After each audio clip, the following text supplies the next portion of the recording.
Saya pernah mendengar seorang teman mengatakan dari gurunya bahwa seorang yang ingin mencampur adukan madhab dapat dihukumi haram.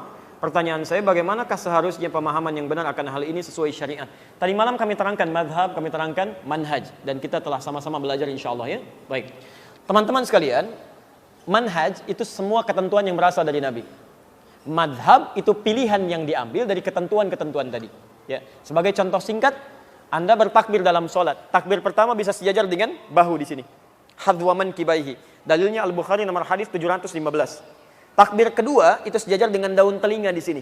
Dalilnya hadis Muslim nomor hadis 391 dan An-Nasai 1101. Jadi boleh bertakbir begini, Allahu Akbar, boleh bertakbir di sini. Itu manhaj namanya.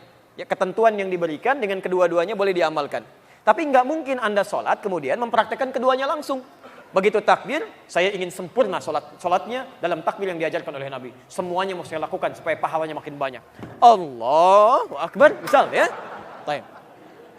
Jangankan Anda mik aja sampai kaget jatuh, gitu kan? Nah, itu nggak tepat. Anda lakukan Allah, itu nggak bisa, nggak ada.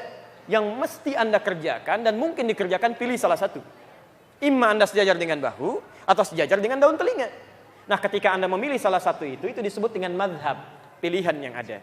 Nah, teman-teman sekalian, pilihan-pilihan ini itu kadang-kadang disampaikan oleh Nabi ada yang ilatnya.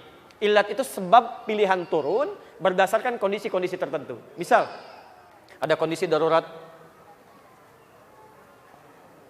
ada saat safar. Saat safar antum boleh qashar kan? Dari yang 4 rakaat jadi 2 rakaat kan?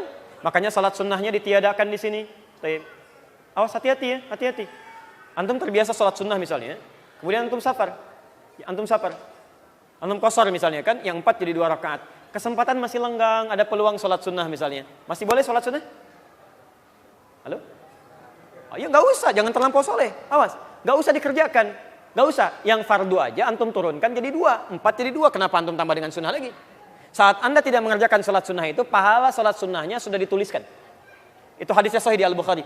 Idza maridul abdu aw safar kutiba lahu mithla ma kana alaihi muqiman sahihan. Kalau seorang hamba punya uzur, bahkan dia safar tidak mengerjakan amalan rutinnya, yang 4 jadi 2, yang sunnah nggak dikerjakan, itu pahala konsistensi amalan sebelumnya sudah dituliskan walaupun tidak dikerjakan. Nah, kadang-kadang orang safar ini bacaan-bacanya dipendek. Doa istiftah atau iftitah itu ada 12 doa. Dari yang paling panjang sampai yang paling pendek. Yang panjang misalnya, ya, yang wajjahtu wajhiya lilladzi fataras samawati wal arda dan seterusnya, itu di hadis Muslim nomor hadis 1848 dari Ali bin Abi Thalib. Ada yang baca Allahumma ba'id baini wa baina khataayaya di Al-Bukhari nomor hadis 711. Tapi ada juga yang pendek. Allahu akbar kabira, alhamdulillahi katsira, wa subhanallahi bukratan wa asila, itu kan? Abu Dawud nomor hadis 649. Ada yang a'udzubillahi samil alim minasyaitonir rajim. Ada yang subhanadzil mulki wal malakut wa izzati waz jabarut, ya. Baik, dalam keadaan antum terburu-buru, safar, darurat, Anda bisa memilih yang paling pendek. Pendek. Duduk di antara 2 sujud misalnya, kan bacaannya ada yang panjang sampai 7 bacaan. Rabbighfirli warhamni wajburni warfa'ni dan seterusnya. Tapi ada pilihan yang pendek. Rabbighfirli pendek. Duduk di antara 2 sujud, duduk di antara 2 sujud. Ini dibacakan karena bergantung situasi yang ini, darurat. Yang jadi masalah, yang dilarang itu adalah ada orang yang dalam kondisi normal sengaja mengambil campur adukan madhab dicampur adukan, yang ini ngambil yang ini untuk ringannya saja supaya cepat menuntaskan sholat. Takbirnya nggak usah tinggi-tinggi, pendek aja. Allahu Akbar. Ya, subhanadzil mulki wal jabarut wal izzati wal jabarut, selesai. Bacanya iftitah, kemudian setelah itu Fatihahnya. Setelah itu baca surat yang paling pendek, ya inna a'tainakal kautsar fasholli rabbika wanhar nasyani'aka wal abtar. Kemudian dia ruku, subhana rabbiyal azim wa bihamdi, sami'allahu liman hamidah, subhana rabbiyal a'la, rabbighfirli. Pengen cepat selesai. Allahu akbar. Salat 23 rakaat 7 menit. Allahu akbar, Allahu akbar. Allahu akbar, Allahu akbar. La haula wala quwwata illa billah. Ini yang disebut dengan talfiq namanya. Talfiq. Mencampur adukan mazhab-mazhab yang ada hanya untuk mengambil keringanan-keringanan supaya nyantai dalam ibadah tapi tidak khusyuk dalam menunaikannya. Ini yang haram.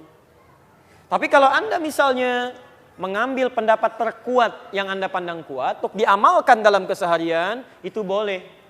Boleh. Misal, doanya kan banyak, Anda mengambil yang Allahumma ba'id misalnya. Kemudian tahiyatnya Anda mengambil telunjuknya yang begini, tidak tergerak-gerakkan, misal, gitu kan? Dalam Al-Fatihah Anda menggunakan bismillah dijaharkan. Jahar misalnya kan, pendapat Imam Asy-Syafi'i. Tahiyatnya misalnya Anda menggunakan yang begini, tidak bergerak, Imam Ahmad bin Hanbal, misal. Itu bukan mencampur adukan. Anda pelajari, lihat pendapatnya, oh ini yang paling kuat. Mengambil pendapat yang paling kuat itu disebut dengan tarjih namanya. Tarjih. Tarjih. Beda dengan talfik, itu lain.